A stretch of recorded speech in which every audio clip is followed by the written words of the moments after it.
काफी दिनों बाद मिल रहे। Am I audible clearly to everyone? Yes, sir. Yes. Yes, sir. So,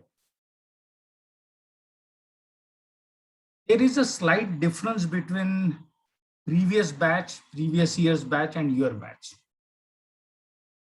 Your batch has developed good amount of lethargy, whereas the previous batch, means previous year's batch, it was having uncertainty continued up to the end. यानी मैं जो कहना चाहता हूँ वो कुछ ऐसा है कि उनके साथ जो ऐसा हुआ कि अब 15 तारीख को एग्जाम होगी, वो भिड़ गए स्टडीज को। जैसे 11 तारीख आ गई, पता चला कि नहीं 15 तारीख की एग्जाम जो है वो अब 27 तारीख को होगी। ठीक है, चलो 1-2 दिन रेस्ट कर लिया, फिर से भिड़ गए। 25 तारीख को पता चला कि नहीं वो 27 को नहीं है, अगले महीने के 10 तारीख को है। So continuously they were under pressure कि exam is going to be after 15 days. Whereas for your batch, it was quite earlier declared that it will be delayed. उसके बाद में 12 की एग्जाम कैंसिल हो गई, उस कारण लिथार्जी और बढ़ गई। पेरेंट्स का टेंशन थोड़ा सा बढ़ा, ये बात अलग है। कुछ लोगों के फोन भी आए कि सर मार्क्स अच्छे डालने वाले हो ना हमारे बच्चों को। But the thing is this, that it added to your lethargy. और अब ऐसा हो रहा है कि 1 अगस्त को एग्जाम, नहीं ना सर कहाँ से होगी 1 अगस्त को, यही सबको लग रहा है। And yes, I also feel personally कि now it is quite difficult because the forms, registration and then conduction is not going to be so easy, because for correction also there should be some time gap and all those problems are there. तो जो rumours चल रही है कि वो सितंबर में होगी, शायद वैसा ही होगा। वो अगस्त को हो या सितंबर को हो, अभी जो आप लोगों का चल रहा होगा वो क्या चल रहा होगा। मैं सोचता हूं, आप लोगों के साथ में बैठता हूं, आपको महसूस होता नहीं, मगर आपके बाजू में ही मैं बैठा रहता हूं। और फिर आप मैकेनिकली मॉक टेस्ट दे रहे हो। सुबह सेफ हैंड्स की दे दी, दोपहर में वो कुछ आकाश या बायजूस या ये या वो ऐसा कुछ तो भी ज्वाइन किया है उसकी दे दी, फिर रात को या शाम को पेस की दे दी, और फिर उसके बाद में और कुछ तो भी। और ये इस तरह से मैकेनिकली गोले भरना चालू है क्लिक करके। We are not doing analysis properly, और एनालिसिस किया तो भी हम सब लोग वहां पर एक ही रट लगा रहे हैं, सिली मिस्टेक होगी। We are not studying right now. और मेरे ख्याल से ये सबसे बड़ी गलती हमारी हो रही है। अगर ऐसा नहीं हो रहा है तो मैं बहुत खुश हूं। नहीं सर ऐसा नहीं है, हम केवल एक ही टेस्ट दे रहे हैं हर रोज, और फिर उसका पूरा रिव्यू कर रहे हैं, एनालिसिस कर रहे हैं, जो जो पॉइंट्स उसमें हमको आए नहीं वो पॉइंट्स वहां पर ऐड कर रहे हैं, और इस तरह से हमारा सब स्टडी चालू है। Great, wonderful, that is ideal thing. But if such ideal thing is going on, then the class results should have been improved quite much. I am sorry to say, ऐसा नहीं हो रहा है। मैं आप लोगों को ब्लेम नहीं कर रहा हूं, मैं इस सिचुएशन को ब्लेम कर रहा हूं। हम लोगों ने डिफीट एक्सेप्ट कर लिया है। Defeat not related to exam, but अब क्या कुछ ठीक से नहीं होने वाला है, सब गड़बड़ होने वाली है। पैंडेमिक है ना, जो पिछले साल नहीं था, गड़बड़ की शुरुआत थी, अब गड़बड़ हमारे ऊपर हावी हो रही है, ये हम लोगों ने एक्सेप्ट कर लिया। और वो एक्सेप्ट कर लेने के कारण हम, कुछ लोगों ने तो रिपीटर्स बैच के बारे में भी पूछा मुझे। I am really sorry for them. है अभी वो, देखा मैंने उनके नाम। सर आप अगले साल रिपीटर्स बैच लेने वाले हो ना? क्यों पूछ रहे हैं यार? यानी पहले सामना होने तो दो, उसमें डिफीट आने तो दो, और बाद में रिपीट का सोचो। अभी से क्यों? नहीं, मुझे ऐसा स्टूडेंट नहीं अच्छा लगता है। अभी मेरे ख्याल से थोड़ा सा हमारे कोशिश में और हमारे पैटर्न में चेंज आना चाहिए, ऐसा मेरा सोचना है। मैकेनिकली केवल एग्जाम्स देकर इंप्रूवमेंट नहीं होगा। इंप्रूवमेंट होने के लिए आज एग्जाम दी, कल उसका सिस्टमैटिकली एनालिसिस किया, कल उसकी सिस्टमैटिकली रिवीजन की, और परसों या और एक दिन बाद में एग्जाम दी। मैं आज ही बैठकर यहाँ का जो मॉक टेस्ट का है वो पूरा रिवाइज करने वाला हूँ, टाइम टेबल। और आप लोगों को मैं रिक्वेस्ट कर रहा हूँ कि यहाँ की टेस्ट नहीं हो रही है क्या, ठीक है फिर वहां की देंगे, ऐसा मत करो। ये आपके बेनिफिट के लिए बोल रहा हूं। अभी तक आप लोगों ने बहुत अच्छा भरोसा मेरे ऊपर रखा, ऐसा ही भरोसा आगे के लिए भी रखो। कुछ चीजें थोड़ा सा डिटेल में कहना चाह रहा हूं, इसके लिए लिखने की यूज कर रहा हूं यहां पर। रफली you are having 26 topics of physics. अभी तक सिलेबस भी हमें पता नहीं है, मौकरी है। 19 टॉपिक्स ऑफ केमिस्ट्री। सर क्यों? सिलेबस तो पता है ना, तो फिर ट्रांजिस्टर होगा कि नहीं होगा? ट्रांजिस्टर होगा कि नहीं होगा? नहीं, अभी का अगर एनसीईआरटी बुक देखा आपने तो उसमें ट्रांजिस्टर नाम की चीज है ही नहीं। Semiconductors and electronic devices that don't have transistor. तो फिर ट्रांजिस्टर हमारे इसमें होगा या नहीं होगा?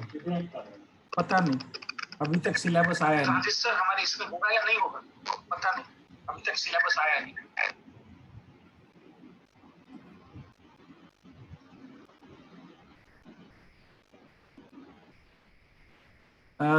This particular device, Tanmay, I am removing you. I have removed him immediately. और ये कुछ ठीक नहीं हुआ। अब वो कौन है, उसका फोन नंबर क्या है, ये भी मुझे दिखाई देगा और मैं पूछ सकूंगा उसको। ये इस तरह की मौकरी मत करो। इस डिवाइस में नंबर भी दिखते हैं और स्टूडेंट का नाम भी बहुत क्लियरली दिखता है, वो चेंज नहीं कर सकते इतनी जल्दी। And nearly about 20 topics of biology. मैं सजेस्ट करूंगा कि पूरा एनसीईआरटी एक बार फिर से पढ़ना शुरू करो। सर बहुत बार पढ़ के हो गया। एक बार फिर से पढ़ना इसके लिए है कि अब इस बार आपको क्वेश्चन डिजाइन करने अपने आप के लिए। Do the same thing with chemistry. For physics go through NCERT plus some MCQ book. Do not forget to go through the exemplar of NCERT itself. तीनों इसमें से ये एग्जाम्पलर, पहला जो टॉपिक है ऑब्जेक्टिव, दूसरा टॉपिक वन वर्ड आंसर, ये पूरा होना ही चाहिए, बहुत जरूरी है, बहुत बहुत जरूरी है। दो मॉक टेस्ट मिस कर दिए तो भी चलेंगे, मगर एग्जाम्पलर पूरा सॉल्व होना चाहिए। Exemplar is available either of private publication, but I will prefer you should solve the NCERT publication. कई प्राइवेट पब्लिकेशन उसके सॉल्यूशंस के स्वरूप में है, वो चलेगा, मगर एनसीईआरटी का एग्जाम्पलर जो है वो देखना जरूरी है। टेक्स्ट बुक के इसमें वो नहीं है, मगर डाउनलोड के इसमें वो है। अगर आप चाहोगे तो मैं इसी ग्रुप में रिसोर्सेस में उसकी लिंक प्रोवाइड करूंगा, मगर वो बहुत बहुत जरूरी है। ये सभी पेरेंट्स और स्टूडेंट्स को बोल रहा हूं मैं। So this particular has to be done. अभी थोड़ा सा मेमोरी मैप, उसका इंप्रूवमेंट, रीडिंग,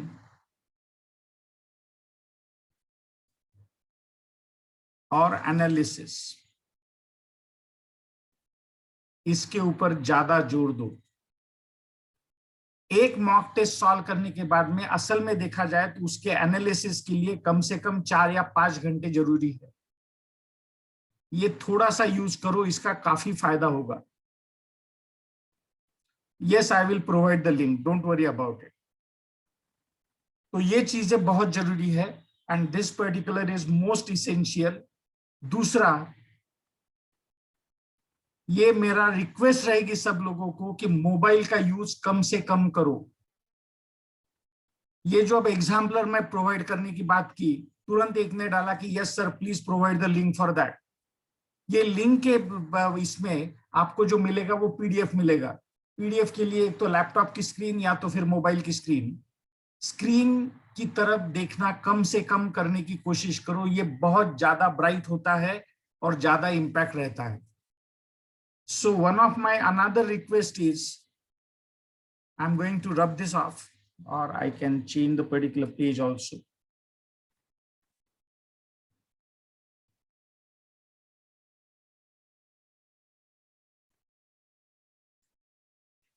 अभी भी हम में से कई लोग ये ऑनलाइन लेक्चर्स चालू ही है।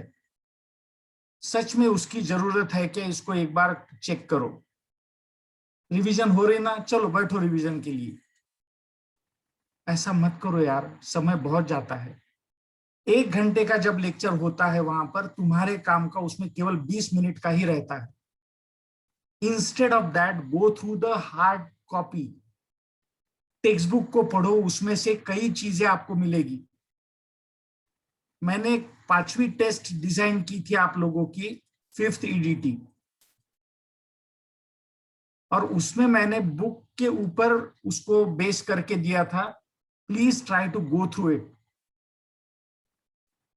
You will see that the questions are based on the content of the book.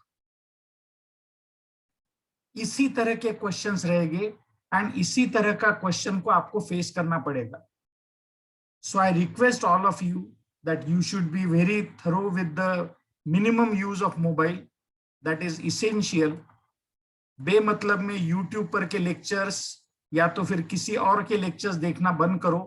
अब थोड़ा सा हार्ड कॉपी लेकर बैठो। Hard copy is must. Writing is must.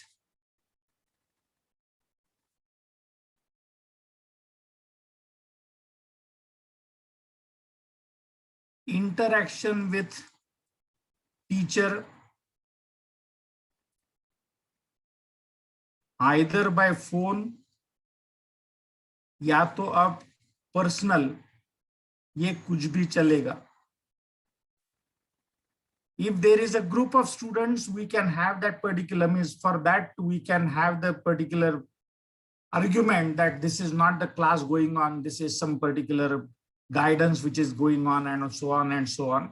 Nobody will have that particular objection, and we can definitely have proper care at the Vidya Bhavan, and every day it is having that particular उसका fumigation, क्या वो जो भी कुछ है वो solution वगैरह डाला जाता है जब भी टेस्ट होती है उस दिन। ये अगर आप लोग आने वाले हो तो वहां पर भी हो सकता है। तो this particular can be done. Those who are from outstation, actually they are from Akola but right now they are staying at some other station, they certainly can interact by phone. अभी सबसे बड़ी गलती जो हमारी होगी वो ऐसा कि हम इधर उधर, और इसका फायदा भी लिया जाता है। There is a very big institute, they are sponsoring the Indian cricket team and all those things. They are having one particular link कि नीट के लिए नेशनल लेवल पर कंपेयर करने के लिए हमारी फलाना फलाना एग्जाम दो। टेम्पटिंग है, फ्री है। वो फ्री होने के बाद में वहां का आगे का टेम्पटेशन आएगा कि ये पास टेस्ट आपको केवल इतने इसमें मिलेगी। ऑनलाइन है, they don't have any expenses for that and they have capacity to spend on for that. सवाल यह रहेगा कि वो टेस्ट टू द लेवल रहेगी क्या,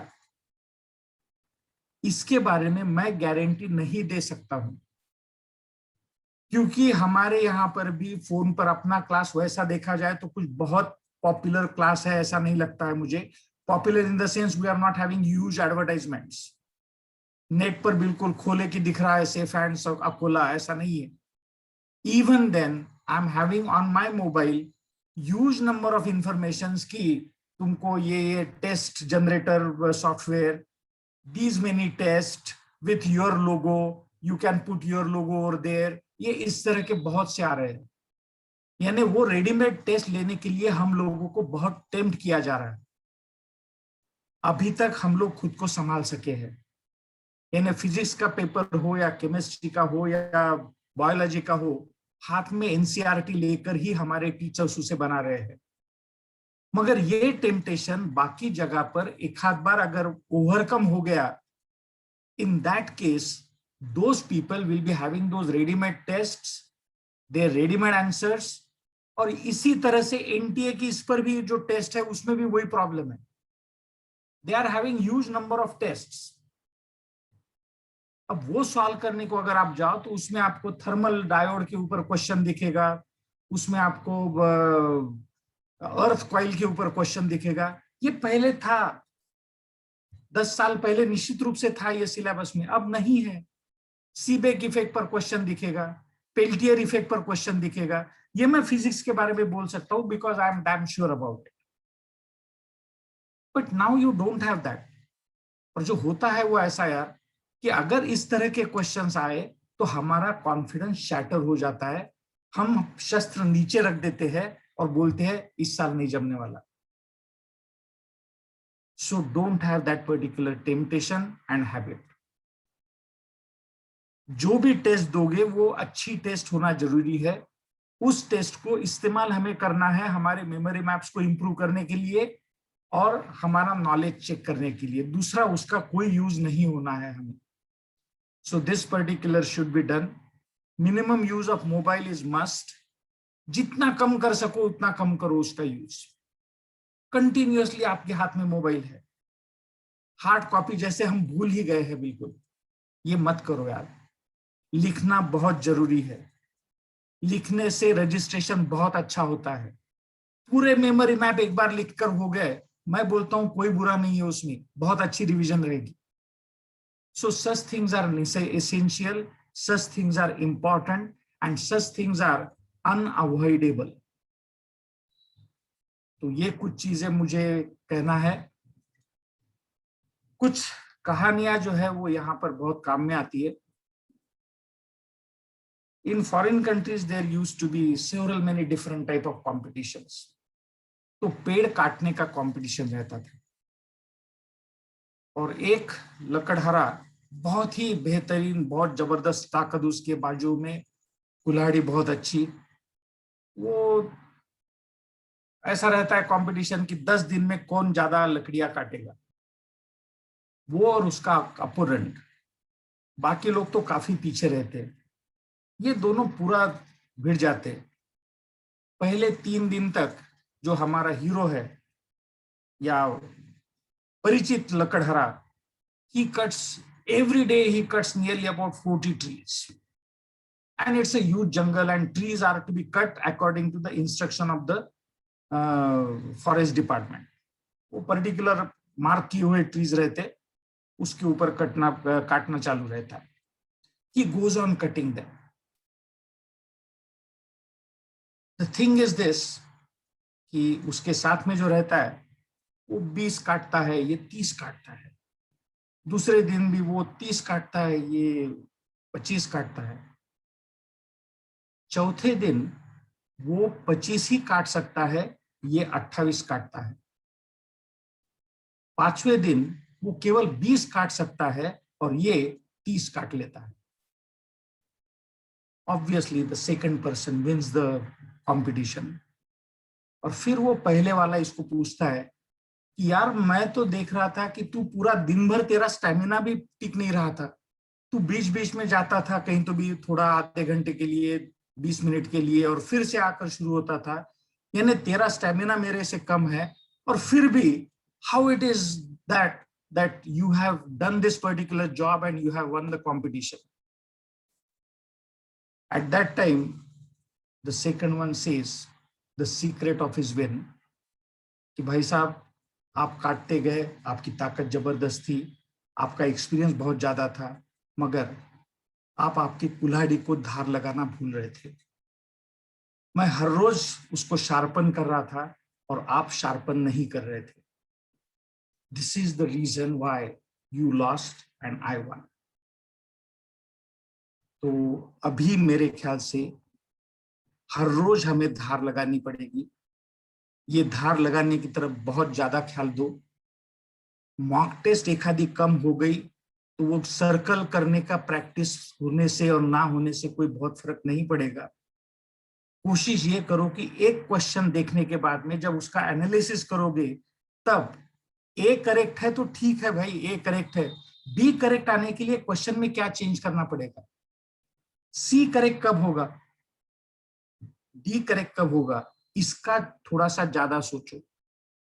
यहां पर ये ऑप्शन के बजाय अगर ये ऑप्शन रहता था तो और मजा आती थी, क्योंकि ये मेरी गलती हो सकती थी। ये सोचने की कोशिश करो। बहुत नई बैच का मैंने एक वेक्टर्स और डेरिवेटिव्स के ऊपर आई ओपनर टेस्ट नाम की टेस्ट ली। काफी अप्रिशिएट हो रही है वो, कई टीचर्स ने भी अप्रिशिएट किया। मैं वो भी यहां पर डालने वाला हूं। That won't be useful for your educational purpose, but the instructions which are given over there they may be useful. मैं एक मुंह से ये भी बोल रहा हूं कि मोबाइल का यूज कम से कम करो, और मैं ये भी बोल रहा हूं कि वो एक बार देखो। असल में ये देखो कहने के पीछे रीजन ये है कि वहां पर क्या करना हमें एक्सपेक्टेड है, मॉक टेस्ट को किस तरह से यूज करना है। वो टेस्ट आई ओपनर टेस्ट नाम दिया था मैंने उस टेस्ट को, और वो टेस्ट इसके लिए लिया था कि थोड़ा सा लिथार्जी आ गई थी। वही बात, कोविड है, हम तो कब से कर रहे हैं, ये तो हो गया, वो तो हो गया, ये हो गया। So it was eye opener कि आप जो समझ रहे हो गया वैसा नहीं है। So this is there. Second thing, एक स्टूडेंट मुझे हफ्ते में एक बार क्वेश्चंस पूछती है। आई conduct the particular lecture. Earlier I used to conduct it for n number of students, मगर बाद में वो कम होते गए। I am conducting for her only. मैं उसके लिए अगर कर सकता हूं तो ये किसी के भी लिए मैं कर सकता हूं। तो ये दिमाग में मत लाओ। और ये यहाँ का हर टीचर कर सकता है। It is not just me who is great, the whole team is great. और यहाँ का टीचर, इसका मतलब I am including the pace teachers also, not concerning with them at all, but I am damn sure. मगर ये पूछते वक्त अपना खुद का जिम्मा कम करने के लिए ये मत करो। आखिरी में ये हरदम ख्याल रखो कि पेपर आपको सॉल्व करना है, मुझे नहीं। मेरी कुल्हाड़ी शार्पन करने से आपका काटना इंप्रूव नहीं होगा। You will have to sharpen your saw. So this habit has to be developed. This has to be maintained. This has to be cultivated. Exam mid सितंबर में होगी ऐसा अंदाजा हम कर रहे हैं। Right now even the particular minister has been changed, तो उनके भी सामने वो सब बातें आएगी, वो नहीं रहेगी सब बातें। He won't be having confidence for that. He will work on it and he will give the proper decision. मगर एक निश्चित है कि 1 अगस्त के आसार बहुत कम दिख रहे हैं। But I always say that what is certain is uncertainty. तो मैं ये दावे से नहीं कह सकता कि 1 अगस्त को नहीं होगा, मगर अब 11 जुलाई हो गई, अभी तक अगर उसका इंटीमेशन भी नहीं आया तो ये इतने आसानी से 1 अगस्त को होना मुश्किल है। So it will be somewhere in September, 3rd week of September और एटलीस्ट 2nd वीक ऑफ सितंबर। ये मेरा पर्सनल, कोई भी अंदरूनी जासूस ना होते हुए किया हुआ स्पेकुलेशन है। आई don't have any internal relations. हाँ, मैं जरूर ये कहूंगा कि आप लोगों को जो सजेशन दे रहा हूं वो अगर फॉलो किया तो उसका काफी फायदा होगा। Instead of appearing for n number of tests, try to improve your weaknesses, Improve your weaknesses means convert weaknesses into strong thing. For that analysis is important. अब मुझे जो बात करनी थी वो करीब करीब हो चुकी है. आप लोगों को कुछ पूछना होगा तो वो पूछिए. एक छोटी सी और स्टोरी है इंपॉर्टेंट, वो स्टोरी बोलूंगा और मेरा ये लेक्चर खत्म करूंगा. Any questions, any doubts if you have?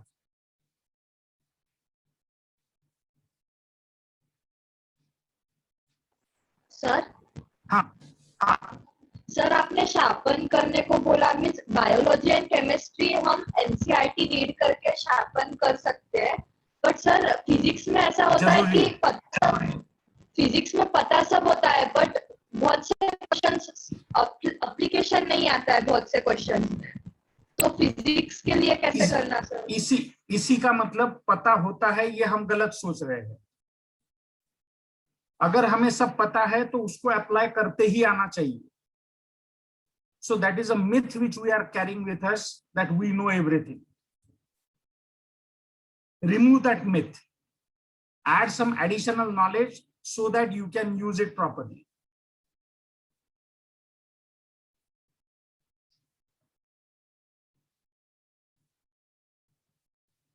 और इसके लिए अगर जरूरत पड़ती है तो हम लोग ऐसा भी कर सकते हैं कि कुछ different type of 10 questions I will choose and we can have the discussion of those 10 questions.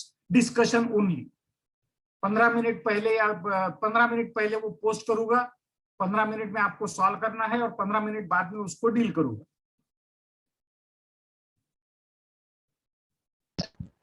हाँ sir, this will do sir. Yeah, this will do definitely. I will work for it. खाली ये सोमवार मुझे दो इसके preparation के लिए, मंगलवार से या बुधवार से हम शुरू करेंगे. Okay sir. या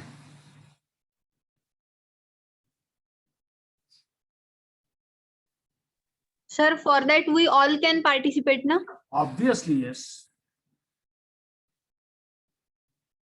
all can participate, but for all it is not compulsory. क्योंकि मैं अभी कंपल्शन करना नहीं चाहता. कोई अगर ऐसा है कि नहीं सर हमारा फिजिक्स बहुत अच्छा है, आप कुछ उसमें ऐड नहीं कर सकते, fine, good, I don't have any objection.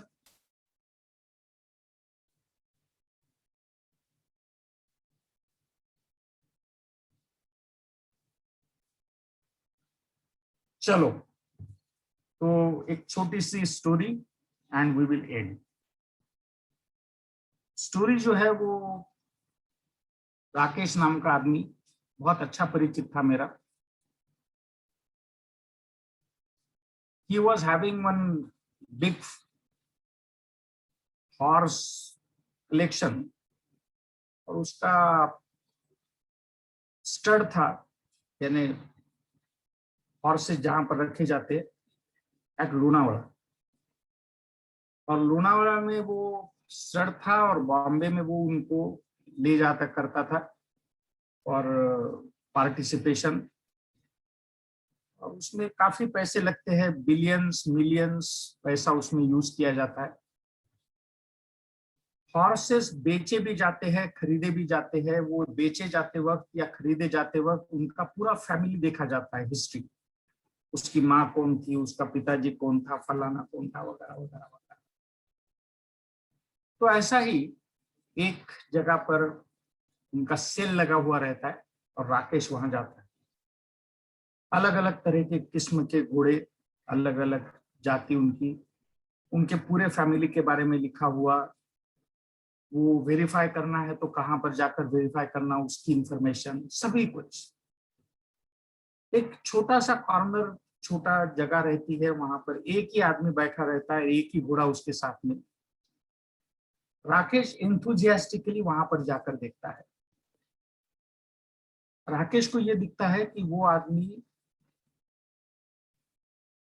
वो घोड़े के बारे में पूरी इंफॉर्मेशन जो है वो डिस्प्ले है उसके पास में, मगर वो ऐसा टर्न करके रखा है, सामने वाले को दिखने वाला नहीं है. वो बोलता है, चाचा जी बताइए ना क्या है आपके पास में. वो जैसे कुछ सामने वाले पर कुछ मेहरबानी कर रहा है, इस तरह से वो हाथ में दे देता है. कुछ दुकानदार ऐसे रहते हैं. राकेश देखता है उसकी आंखें फटी की फटी रहती है, क्योंकि वहां पर घोड़े की माँ जो है वो 3 बार डर्बी जीती हुई, घोड़े के जो पिताजी रहते हैं वो 5 बार डर्बी जीते हुए, और उनके दादाजी, मतलब biologically the genetics of horse is perfect. अब ये उनको पूछता है कि कीमत क्या है घोड़े की। Generally the particular horse with such a particular background is of nearly about 80 lakhs, 90 lakhs. वो आदमी बोलता है ये 40 लाख का घोड़ा है। राकेश बोलता है क्या 40 लाख केवल? सामने वाला बोलता है हाँ। राकेश उनकी पीठ पर हाथ रख के बोलता है चाचा जी आपका कुछ गलत हो रहा है क्या? 40 लाख बहुत कम हुए इसके। देख भाई, बोले मेरे को जितने में बेचना है उतना में बेचना है, तेरे को लेना है तो ले, नहीं तो चलता बन यहाँ से। राकेश 40 लाख निकालता है और 10 लाख उनको देने की इच्छा रखता है।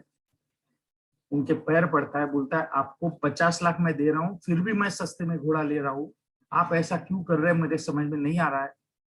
वो चाचा के आंखों में पानी आता है, बोलता है बेटा असल में मैं इसका ट्रेनर हूँ, मालिक मेरे पर बहुत गुस्सा हो गया और ये घोड़ा बेचने के लिए बोला। असल में तो उन्होंने इसको गोली मारने को बोला, मगर मैंने बड़े लाड़ प्यार से बड़ा इसको ये किया है, ट्रेन किया है। ट्रेनिंग में क्या हुआ मुझे समझ में नहीं आ रहा है, मगर इसको एक बहुत बुरी आदत लग गई है। बोले क्या बुरी आदत लगी है चाचा? बोले घोड़े को तुम कितना भी चाबुक से पीटो मारो वो आगे नहीं जाएगा। यानी बोले ये आगे नहीं जाता है? नहीं, बोले आगे जाने के लिए इसको बोलना पड़ेगा खुश। खुश बोले बराबर घोड़ा आगे जाएगा। ठीक है ना बोले चाचा जी, उसमें बुरा क्या है? खुश बोलूंगा मैं उसको मारने के बजाय। नहीं, बोले इसका और एक ऐब है। ऐब मतलब एक बैड हैबिट। इसको अगर रोकना है तो आप कितना भी लगाम खींचो घोड़ा नहीं रुकेगा। आपको अगर घोड़े को रोकना है तो केवल एक ही तरीका है। बोले क्या? बोले आपको जोर से चिल्लाना पड़ेगा झैल सिंह। जैसे आप झैल सिंह बोलोगे घोड़ा रुक जाएगा। अरे बड़ा ही विचित्र घोड़ा है। बोले हाँ। बोले भैया ऐसा तो है, ये उनको पैसे देता है, थोड़ा सा और एडिशनल देता है, घोड़ा लेता है, स्टर पर लेकर आता है, वहां के लोगों को बोलता है कि इसका ख्याल करो, मालिश बिलिश करो इसको अच्छे से। 2 महीने होते हैं, कंपटीशन शुरू होने वाली रहती है। ये आता है और तय करता है कि ये घोड़े को एक बार चेक करेंगे। घोड़े पे सवार होता है, लगाम खींचता है, पैर से उसको पुश करता है, घोड़ा बिल्कुल नहीं हिलता, सह लेता है पूरा। ये चाबुक लेता है उसके पीठ पर मारता है, फिर भी घोड़ा टस नहीं मस नहीं। तभी इसको एकदम ख्याल आता है और ये बोलता है हुश। जैसे हुश बोलता है घोड़ा निकल पड़ता है। घोड़े की दौड़ बहुत परफेक्ट, घोड़े का समझना बहुत अच्छा। वो ठीक तरह से समझता है कि यहाँ पर खड्डा है तो वो थोड़ी लंबी छलांग लगाता है। पीठ पर के जो सवार है उसको बहुत कम तकलीफ हो इसका ख्याल करता है। और राकेश बहुत ही खुश हो जाता है। लोनावाला के पास में जो जंगल रहते उसमें राकेश चला जाता है और वो जाते जाते जाते घोड़े की दौड़ बहुत बढ़ जाती है, घोड़ा एकदम फास्ट चल रहा है। और राकेश कुछ ऐसी जगह पर जाता है कि इधर से भी बड़ी पहाड़ी, इधर से भी बड़ी पहाड़ी, और आगे जाकर एकदम से बड़ी खाई। अब राकेश अगर घोड़े पर से कूदी मारता है तो भी वो घोड़े के साथ में खींचे जाएगा, बच नहीं पाएगा। और वो खाई में अगर गिर गया तो फिर तो कहीं नामो निशान नहीं बचेगा। राकेश लगाम खींचता है, घोड़े की नाक में से खून निकलता है, मगर फिर भी घोड़ा रुकने का नाम नहीं लेता। तभी राकेश को एकदम से याद आता है कि अरे वो चाचा ने बोला था कि तुम अगर खुलदियार सिंह बोलो तो वो जल्दी से रुक जाएगा। वो जल्दी जोर से चिल्लाता है खुलदियार सिंह, अवतार सिंह, फलाना सिंह, ढिकाना सिंह, मगर उसको याद नहीं आता ठीक से। अब बस आगे की पैर और वो नीचे खाई में, और तभी उसको एकदम से याद आता है, वो जोर से चिल्लाता है, जैल सिंह। घोड़ा रुक जाता है। घोड़े को भी तो अपनी जान प्यारी रहती, मगर आदत से मजबूर वो चला जाता है उस खाई की तरफ। अब ये बिल्कुल घोड़ा खाई के कॉर्नर पर रुका हुआ, उसके पैर ऐसे टिके हुए। राकेश घोड़े पर से झुक के ऐसा सामने देखता है, नीचे बहुत बड़ी खाई दिखती है। राकेश पीछे होता है और बोलता है, हुश।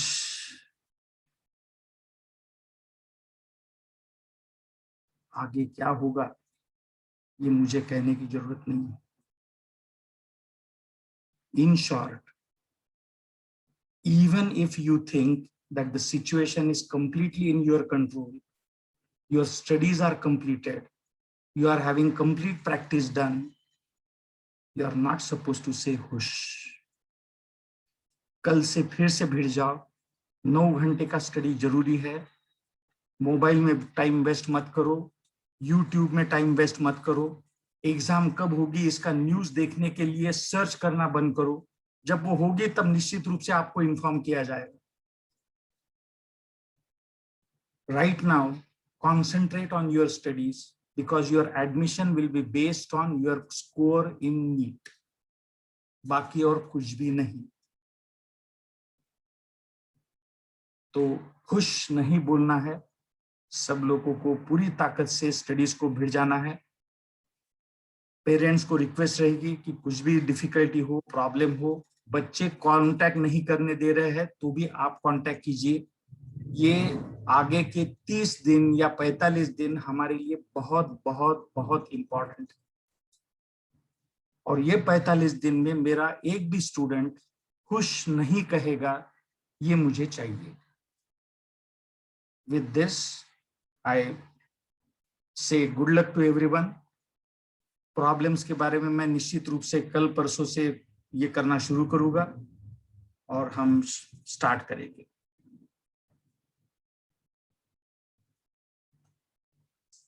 Thank you. चलो, I will end the meeting.